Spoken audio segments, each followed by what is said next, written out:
Hi, first grade. It's Mrs. Grimm again. We're going to go ahead and read our next two chapters in Dinosaur Before Dark. Chapter 3, Where is Here? Jack looked out the window. He looked down at the picture in the book. He looked back out the window. The world outside and the world in the picture, they were exactly the same. The pterodon was soaring through the sky. The ground was covered with ferns and tall grass. There was a winding stream, a sloping hill, and volcanoes in the distance.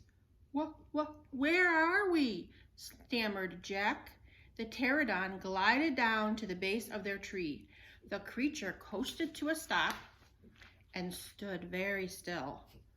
What happened to us? Said Annie. She looked at Jack and he looked at her. I don't know, said Jack. I was looking at the picture in the book and you said, wow, I wish I could see a pterodon for real, said Annie. Yeah, and then we saw one in the Frog Creek woods, said Jack. Yeah, and then the wind got loud and the tree house started spinning, said Annie. And we landed here, said Jack. And we landed here, said Annie. So that means what? Said Annie. Nothing, said Jack. He shook his head. None of this can be real. Annie looked out the window again. But he's real, she said. He's very real. Jack looked out the window with her. The pterodon was standing at the base of the oak tree. Like a guard, his giant wings were spread out on either side of him. Hi, shouted Annie. Shh, said Jack. We're not supposed to be here. But where is here? Said Annie. I don't know, said Jack. Hi, Annie called again to the creature. The pterodon looked up at them. Where is here? Annie called down. You're nuts. He can't talk, said Jack. But maybe the book can tell us. Jack looked down at the book and he read the words under the picture. The flying reptile lived in the Cretaceous period. It vanished 65 million years ago.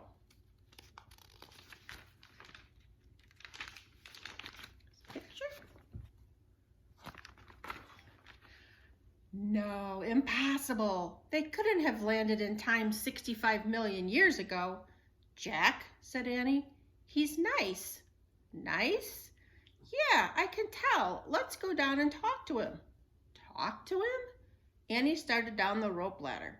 Hey, shouted Jack, but Annie kept going. Are you crazy? Jack called. Annie dropped to the ground. She stepped boldly up to the ancient creature. Chapter 4, Henry. Jack gasped as Annie held out her hand. Oh, brother, she was trying to make friends with the animals. But this was going too far. Don't get too close to him, Annie, Jack shouted. But Annie touched the pterodon's crest. She stroked his neck. She was talking to him. What in the world was she saying? Jack took a deep breath. Okay, he would go down too. It would be good to examine the creature. Take notes, like a scientist. Jack started down the rope ladder. When he got to the ground, Jack was only a few feet away from the creature. The creature stared at Jack. His eyes were bright and alert. He's soft, Jack, said Annie. He feels like Henry. Jack snorted. He's no dog, Annie. Feel him, Jack, said Annie. Jack didn't move. Don't think, Jack. Just do it. Jack stepped forward. He put out his arm very cautiously. He brushed his hand down the creature's neck. Interesting. A thin layer of fuzz covered the pterodon's skin. Soft, huh? Said Annie. Jack reached into his backpack and pulled out a pencil and a notebook. And he wrote, fuzzy skin. What are you doing? Asked Annie. I'm taking notes, said Jack. We're probably the first people in the whole world to ever see a real live pterodon. Jack looked at the pterodon again. The creature had a bony crest on the top of its head. The crest was longer than Jack's arm. I wonder how smart he is, Jack said. Very smart, said Annie. Don't count on it, said Jack. His brain's probably no bigger than a bean. No, he's very smart. I can feel it, said Annie. I'm going to call him Henry. Jack wrote in his notebook, small brain, question mark. And there's a picture. Jack looked at the creature again. Maybe he's a mutant, he said. The creature tilted his head. Annie laughed. He's no mutant, Jack. Well, what's he doing here then? Where is this place? Said Jack. Annie leaned close to the pterodon. Do you know where we are, Henry? She asked softly.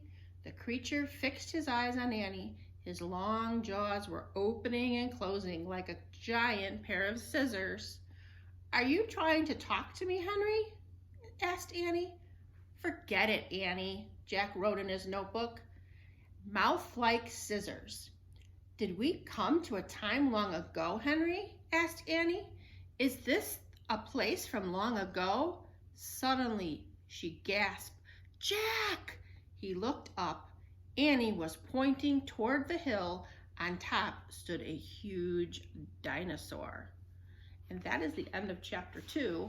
And I want you to think about where you think they are, and if you think that the pterodon is going to talk, and also what is the big dinosaur that Annie is pointing to? What kind of dinosaur do you think it is? So think about those things, and I will see you next time when we read chapter 5. Have a good day.